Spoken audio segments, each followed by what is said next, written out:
वसुदेवसुतं देवं कंसचाणूरमर्दनं वसुदेवसुतं देवं कंसचाणूरमर्दनं देवकी परमानन्दं कृष्णं वन्दे जगद्गुरुं। देवकी परमानन्दं कृष्णं वन्दे जगद्गुरुं। अजोऽपि सन्नाव्ययात्मा भूतानामेश्वरोऽपि सन् अजोऽपि सन्नाव्ययात्मा भूतानामीश्वरोऽपि सन् प्रकृतिं स्वामधिष्ठाय सम्भवाम्यात्ममायया। प्रकृतिं स्वामधिष्ठाय सम्भवाम्यात्ममायया। यदा यदा हि धर्मस्य ग्लानिर्भवति भारत यदा यदा हि धर्मस्य ग्लानिर्भवति भारत अभ्युत्थानमधर्मस्य तदात्मानं सृजाम्यहम्। अभ्युत्थानमधर्मस्य तदात्मानं सृजाम्यहम्। परित्राणाय साधूनां विनाशाय च दुष्कृताम्। परित्राणाय साधूनां विनाशाय च दुष्कृताम्। धर्म संस्थापनार्थाय संभवामि युगे युगे। धर्म संस्थापनार्थाय संभवामि युगे युगे।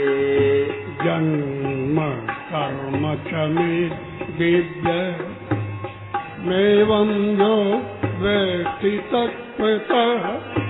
जन्म कर्म च मे दिव्य मेवं यो वेत्ति तत्त्वतः। त्यक्त्वा देहं पुनर्जन्म नयति मामेतीतोऽर्जुन। त्यक्त्वा देहं पुनर्जन्म नयति मामेतीतोऽर्जुन। वीतरागभय क्रोधा मन्मया मामुपाश्रिता। वीतरागभय क्रोधा मन्मया मामुपाश्रिता। बहवो ज्ञान तपसा पूता मद्भावमागता। बहवो ज्ञान तपसा पूता मद्भावमागता। वसुदेवसुतं देवं कंसचाणूरमर्दनं। वसुदेवसुतं देवं कंसचाणूरमर्दनं। देवकी परमानन्दं कृष्णं वन्दे जगद्गुरुं। देवकी परमानन्दं कृष्णं वन्दे जगद्गुरुं। कृष्णं वन्दे जगद्गुरुं। कृष्णं वन्दे जगद्गुरुं। जगत गुरु। श्री राम जय राम जय जय राम। श्री राम जय राम जय जय राम। श्री राम जय राम जय जय राम। श्री राम जय राम जय जय राम। श्री राम जय राम जय जय राम। श्री राम जय राम जय जय राम। श्री राम जय राम जय जय राम। श्री राम जय राम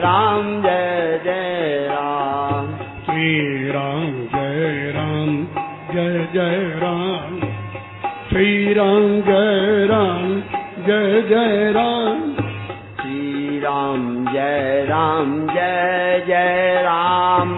श्री राम जय राम जय जय राम। श्री राम जय राम जय जय राम। श्री राम जय राम जय जय राम। श्री राम जय राम जय जय राम। श्री राम जय राम जय जय राम। श्री राम जय राम जय जय राम। श्री राम जय राम जय जय राम। हाँ श्री राम जय राम जय जय राम।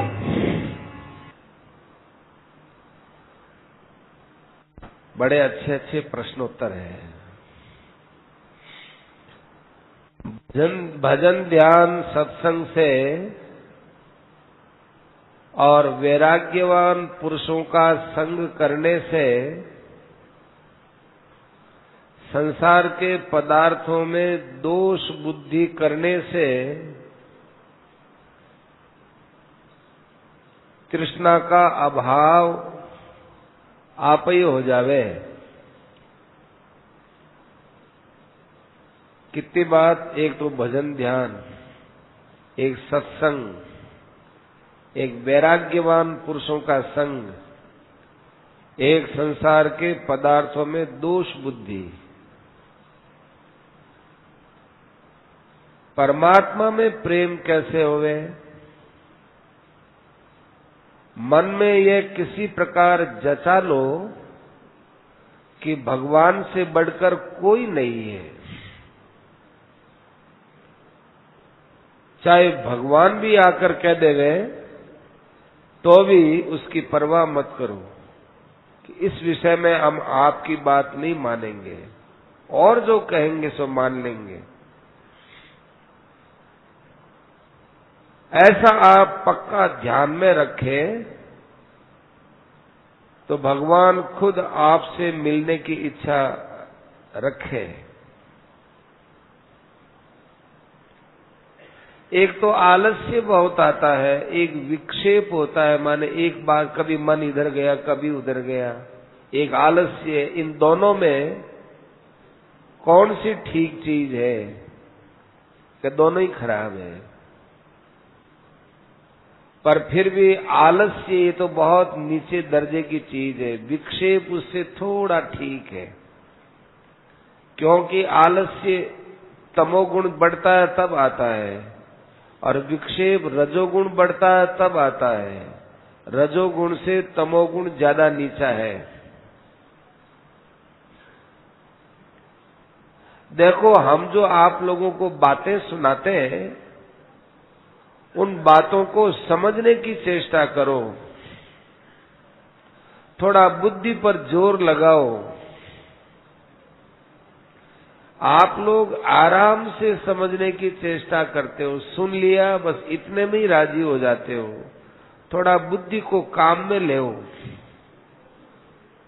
बुद्धि को काम में लेने का मतलब क्या है कि ये पूर्ण निश्चय करो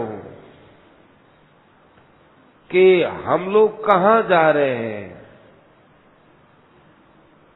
नहीं तो बिना निश्चय के ये मन बुद्धि इंद्रियां आपको इस संसार सागर में डुबा देंगी, धोखा खा जाओगे। संसार में व्यर्थ में ही खुश हो रहे हो। पागल आदमी लकड़ी के मकान में रहकर उसमें आग लगाकर जैसे खुश होता है, उसके माफिक खुश हो रहे हो। सावधानी लाओ। प्रश्न किया कि सुमति कैसे आवे, सावधानी कैसे आवे, ये जागरूकता कैसे आवे? इस सब का इलाज सत्संग है। सत्संग से आवे।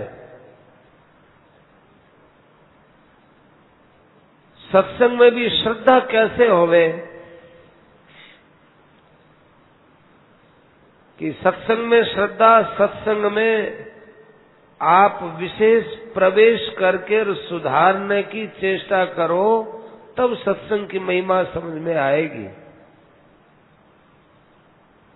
वक्ता है वो व्याख्यान देकर खुश हो जाता है, श्रोता है वो सुनकर खुश हो जाता है, वो सत्संग नहीं है। गहराई से उसमें प्रवेश करो। कम से कम कितने घंटे सोने से काम चला लेवे और स्वास्थ्य भी खराब न हो, तो कहते हैं 6 घंटा। ये जो बहुत ऊंचे दर्जे के महात्मा लोग होते हैं या साधक होते हैं, वो 3 घंटे में काम निकाल लेते हैं। बालकों के लिए 7 घंटा, एक बीसी में 7 घंटा, 2 बीसी में 6 घंटा और 3 बीसी में 5 घंटा। थोड़ा खाने पीने पर ध्यान करो। अधिक खाते हो तो बधाऊ नींद आवे, ज्यादा नींद आवे। अधिक भोजन करने से, अधिक खाने से बधाऊ नींद आवे। ज्यादा अन्न है ये बाधक है। खटाई नहीं खानी चाहिए। नशा भी निद्रा को निमंत्रण देने वाला है। आप लोग गंगा जी जैसे पवित्र तट पर आए हो और नशा भी नहीं छोड़ोगे, तो हम और मन से छोड़ने की बात कहते हैं, वो सब व्यर्थ है। नहीं छोड़ोगे। तंबाकू, बीड़ी बहुत खराब चीज है। इसे तो त्याग ही कर जाना चाहिए, यदि बहुत बड़े नुकसान से बचना है तो। देखो चांदनी रात आ गई, चंद्रमा का कैसा प्रकाश है। इधर गंगा जी की मधुर मधुर आवाज आ रही है। तीर्थों में लोग जाते हैं और कई चीजें छोड़ने का नियम लेते हैं। हमारी माताएं बहनें ये लाल मिर्च नहीं खाएंगी, अमचूर छोड़ेंगी, बैंगन छोड़ेंगी। अरे सबसे बढ़कर तो नशा छोड़ने को है। और अपने भाव में गंदगी आ जाए उसको छोड़ो। स्त्री पुरुष के प्रति, पुरुष स्त्री के प्रति गंदे भाव बना ले तो ये गंगा जी के किनारे छोड़कर जाओ। सूर्य भगवान का दर्शन करो, उपवास करो।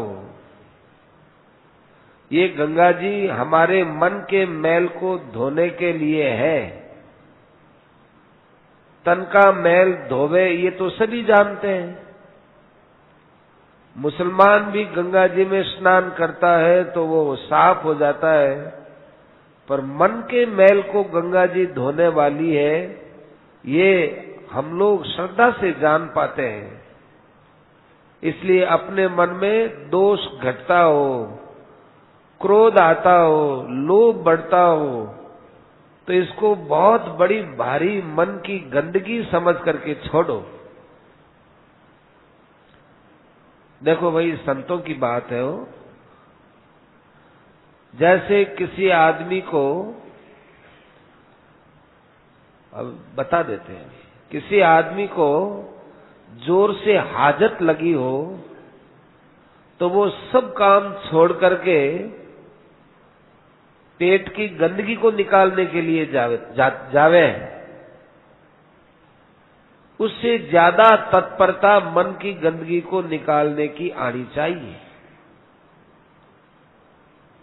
हाजत को तो आपकी ताकत नहीं है रोक लो, इसलिए जानो पड़े। तो भी में के विशेषता हुई है जो मन में काम है, क्रोध है, लोभ है, अहंकार है, यारी थाने हाजत क्यों नहीं हुए? हाजत वर दौड़ करके सत्संग में जा रही ने, गंगा जी के किनारे जा रही ने साफ करनी चाहिए। संध्या रो नियम लेनो चाहिए। कौन सी हाजत हो? काम क्रोध लोभ की हाजत। संध्या के लिए नियम बनाना चाहिए। ये जो जितने नियम बनाए जाते हैं पाठ पूजा के, जप के, वो परमात्मा के पास पहुंचाने के सीढ़ियां है। संयम है, ये दोष को घटने नहीं देता है। पहले कोई दोष घट गया, गलती हो गई, अब सत्संग करके अपने में अच्छे भाव लाकर भर लो, वो दोष निकल जाएंगे।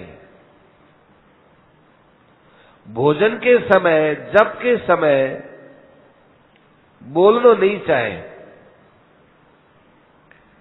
भोजन भगवान के अर्पण करके करना चाहिए। भोजन में तुलसी रखी जावे तो बहुत अच्छी बात है।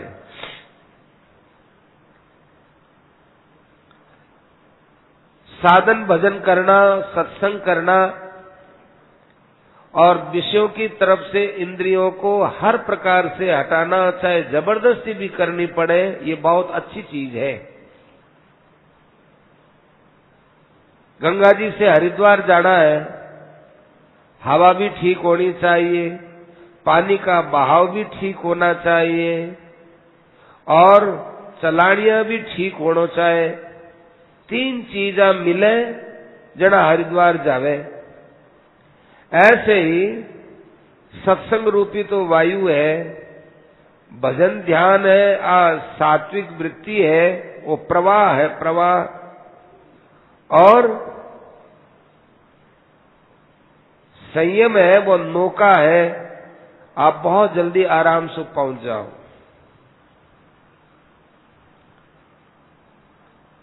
ऐसे ही कुसंग है, प्रमाद है, तामसी वृत्ति है जो नरका में ले जावे।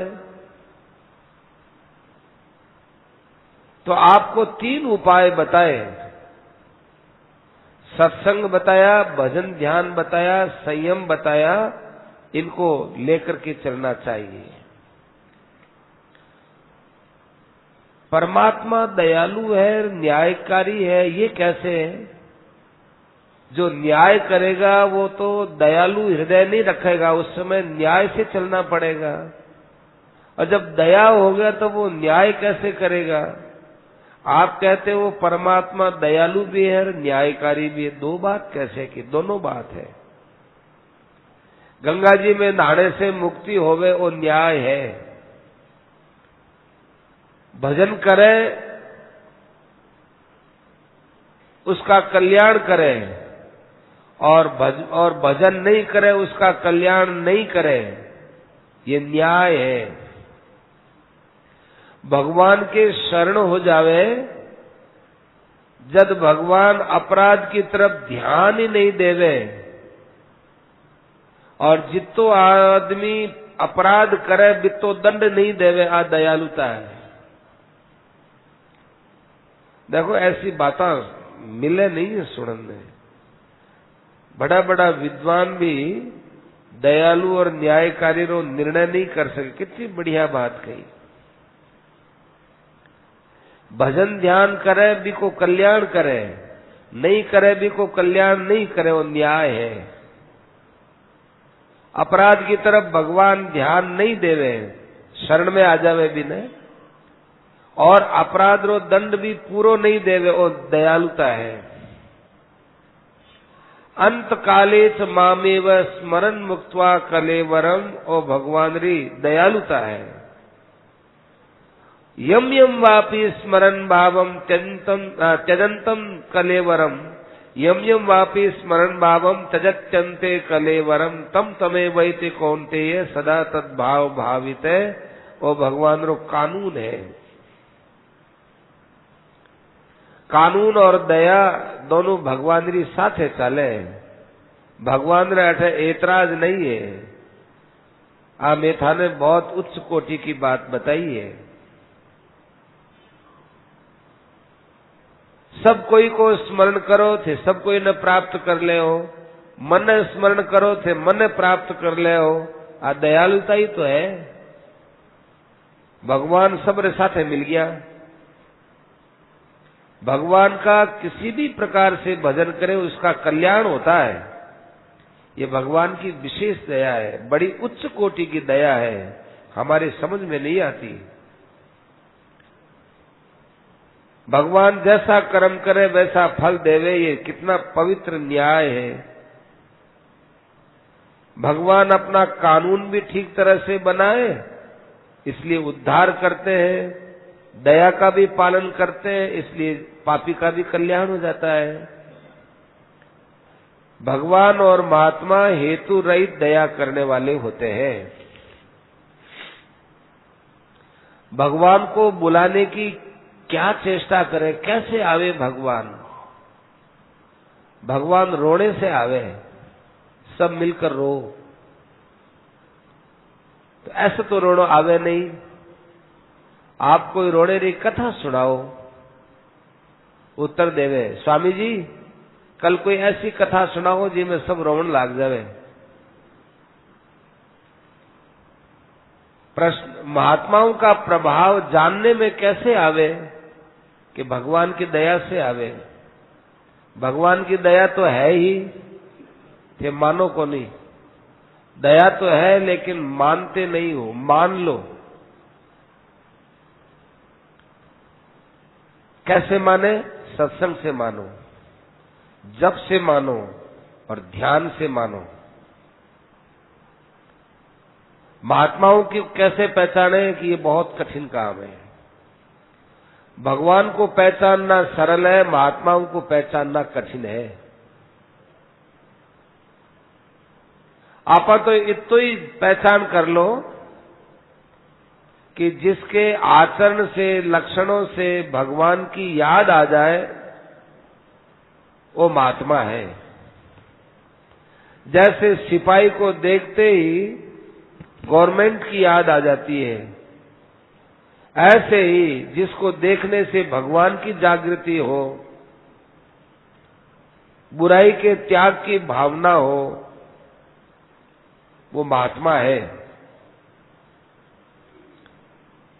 और जिसके देखने से आसुरी संपदा बढ़े और भगवान की स्मृति घटे, वहां से तो रवाना ही हो जाना चाहिए। महात्माओं का असर कैसे, किस समय और क्या क्या प्रकार से पड़ता है। महात्माओं का असर सबसे पहले हमारे पाप के नाश में लगता है, क्योंकि महात्मा के दर्शन से पाप का नाश नहीं होता तो हम महात्मा को महात्मा समझने की कोशिश ही क्यों करते। कुछ पाप का नाश हुआ है। दूसरा, महात्मा के पास रहने से ज्ञान का प्रकाश फैलता है, जिससे हमको शांति मिलती है, प्रसन्नता होती है। महात्मा का जीवन देखने से वैराग्य होता है। तो इन सब बातों का महात्मा लोग प्रभाव डालते हैं। महात्माओं में श्रद्धा नहीं करते हैं। महात्माओं के वैराग्य को, महात्मा के वचनों को और महात्मा के सिद्धांतों को पढ़ो, सुनो और करो। अपने पर सदा भगवान का हाथ समझो। ऐसा कभी मत समझो कि संसार में मैं अकेला हूं, मेरा कोई नहीं है। ऐसा करना भगवान का अपराध है। अपने आंख बंद करके ऐसा समझो कि मेरे पर भगवान का हाथ है।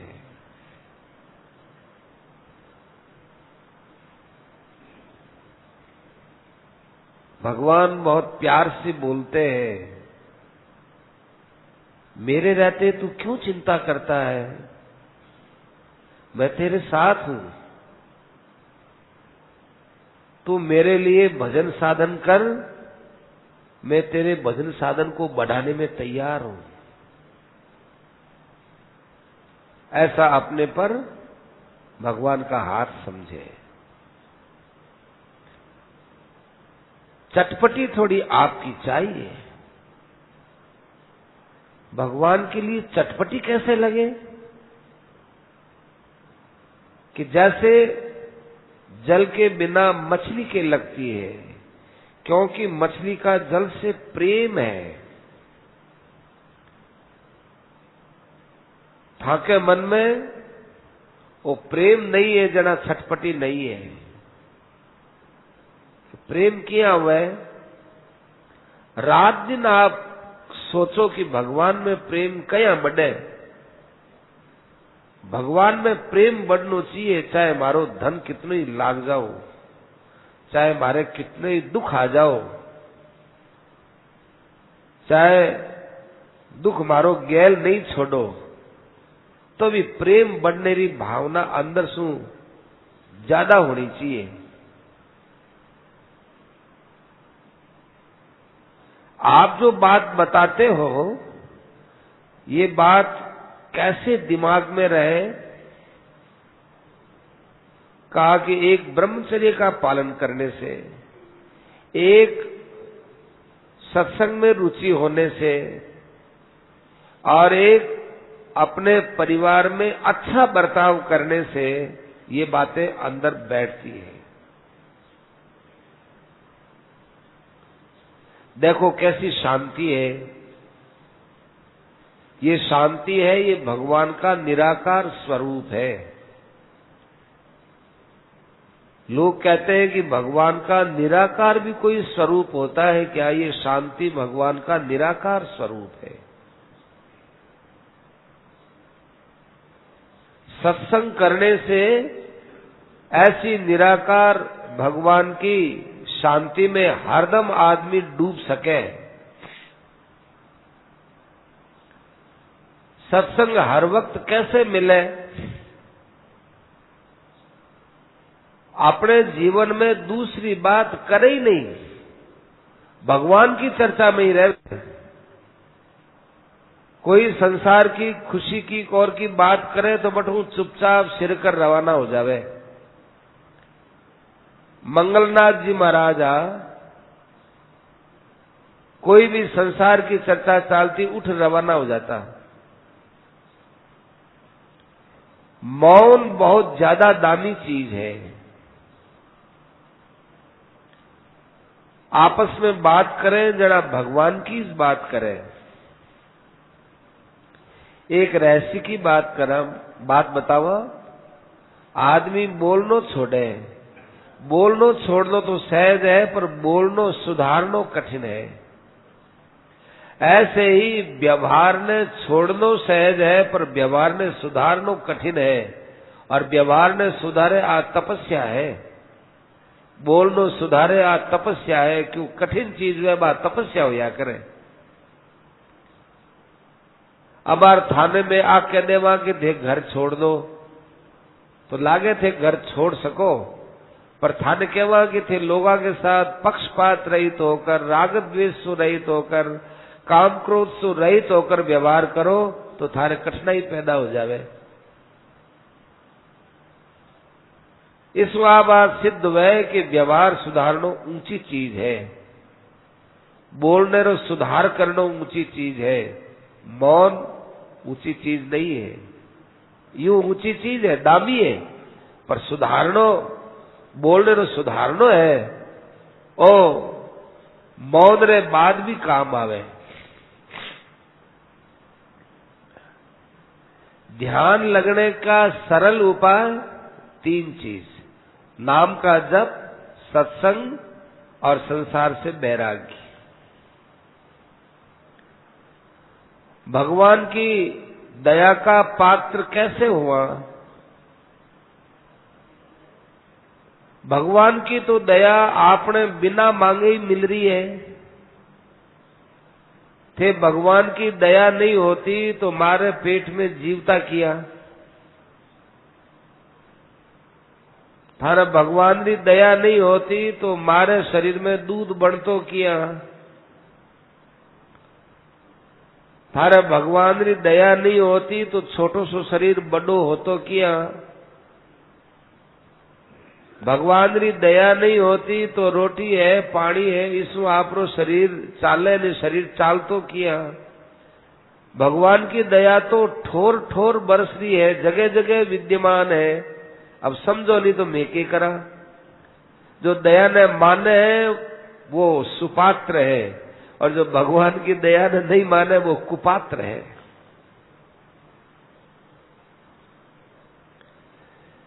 विषयों से मन को हटाकर परमात्मा में लगाना बहुत कठिन लगता है, तो प्रयत्न करया राखो। ये मन ने पकड़ पकड़ बार बार लालार भगवान में लगाया राखो।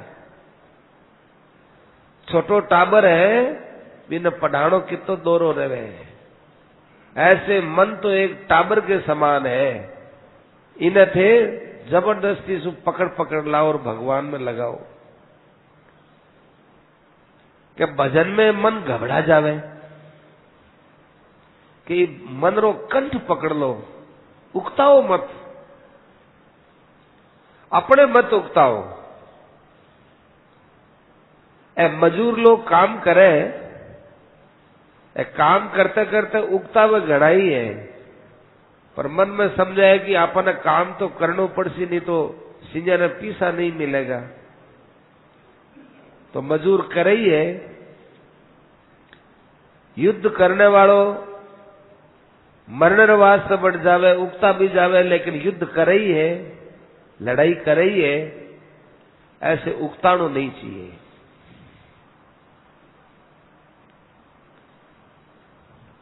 गीता जी कैसे समझ में आवे?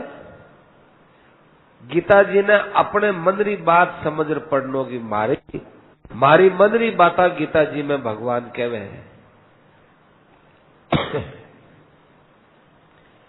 भगवान को साक्षात्कार हो जावे, बात कहनी चाहिए कि नहीं कहनी चाहिए? बिल्कुल नहीं कहनी चाहिए। अपने गुणा ने सदा छिपाणो चाहिए, अपना दोषा ने बताणो चाहिए। अपना दोष खुलकर कह दो, परंतु अपना गुण है मैंने छिपा रखो। पर आज तो उल्टी रीत है, लोग आपके गुणा की डुगडुगी पिटावे और अवगुणा ने रुपया देर भी छिपावे। अवगुण छिप्योड़ा बहुत दुख देवे। पात्र मिल जावे तब भी अपनी बात छिपानी कि नहीं। भगवान माने मिल गया या कोई और बात जो भगवत संबंधी बात अधिकारी मिल जावे तो बड़ छिपानी कि नहीं छिपानी, कि छिपाने में ही फायदो है। एक राजा था, उसको भगवान की प्राप्ति हो गई। उसने डूंडी पिटाई, माने डुगडुगी पिटाई, सब जगह हल्लो कर दियो कि एक बात पूछता हूं, किसी को अमोलक वस्तु मिल जाए तो क्या करे? सब जवाब दो। किसी ने कहा तिजोरी में बंद रख दो, किसी ने कहा जमीन में गाड़ दो, किसी ने कहा बिस्तरों में छिपा करके रख दो, किसी ने कुछ कहा, किसी ने कुछ कहा। तो एक महात्मा ने कहा कि आपको राजन अमोलक वस्तु मिली है तो हल्ला मत मचाओ, राजा ने कहा ये बात सबसे अच्छी है, हल्ला क्यों मचावे। राजा उस महात्मा से मिलने के लिए हाथी पर चढ़कर गया। जाकर कुटिया पर हाथी से उतरा कि महाराज आपने कहा था क्या कि हल्ला क्यों मचाओ। महात्मा जी संकोच में पड़ गए कि बोला हाँ मैंने कहा, कोई कसूर हो गया क्या, मेरे से गलती हो गई क्या, हाथी लेकर आए हो, माफ कर दो भाई हमने ऐसा कह दिया। राजा ने कहा नहीं महाराज, अब राजाओं को तो हाथी पर आना पड़ता है इसलिए आया हूं। मैं तो आपके जवाब से बहुत खुश हुआ हूं। अब मैं आपको कुछ देना चाहता हूं, जो मांगो सो मांग लो।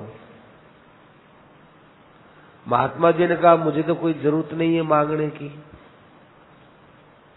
कि आपके कुछ काम आएगा, मेरा काम खूब आराम से चलता है। आज दिन तक काम चला, अब भी काम चलेगा। नहीं आपको कुछ मांगना होगा, मैं देना चाहता हूं और आप मांग लो महाराज, मेरी लाज रह जाएगी। जो मांगूंगा सो दे दोगे। हाँ महाराज, ज्यादा से ज्यादा राज्य मांगोगे तो आप जैसे महात्मा को राज्य देकर मैं तो निहाल होऊंगा ही, प्रजा भी निहाल हो जाएगी। महात्मा जी बोले कि अब मैं आपसे मांगता हूं कि देखो राजन, तुम मेरे पास आना नहीं और तुम मुझे अपने पास बुलाना नहीं, क्योंकि तुम मेरे पास आओगे तो लोगों में मेरा परिचय बढ़ेगा। ये परिचय बढ़ना है, ये साधु के लिए साधन भजन में डंक, बिच्छू के डंक के समान है। और आप मुझे वहां बुलाओगे तो मेरा आदर करोगे, मान करोगे, तो ये मान सांप के समान है, ये बांध देगा हमको। इसलिए आप तो आना नहीं, हमको बुलाना नहीं, और मुझे जरूरत पड़ेगी मैं अपने आप आ जाऊंगा, मुझे जरूरत पड़ेगी नहीं। इसलिए महात्मा लोग हैं, वो कभी भी ऐसा नहीं कहते कि मुझे ऐसे दर्शन हो गए, मैं ऐसे भगवान को प्राप्त हो गया, ऐसा हो गया, वैसा हो गया, कुछ कहते नहीं है। वो इतना कहते हैं कि ऐसा साधन भजन करने से भगवान मिलते हैं, इसी बात को हमें श्रद्धा पूर्वक देखनी चाहिए। हमको तो सबसे बढ़िया बात ये लगती है, ये संसार की सब आफत है, ज्यादा संसार के पछड़े में मत पड़ो। कई उत्सव वगैरह होते हैं, हमको बुलाते हैं, हमारा जाने का मन नहीं होता। ब्याह शादी में भी पहले से ही जी घबराने लग जावे, मैं तो जट है हाँ बटे ठीक हाँ। मनुष्य जीवन अमूल्य है, संसार का कोई शेष रहा हुआ काम मरने के बाद लोग कर लेंगे, लेकिन भजन ध्यान का काम हमारे मरने के बाद कौन करेगा। सावधान होना चाहिए। राम राम राम राम राम।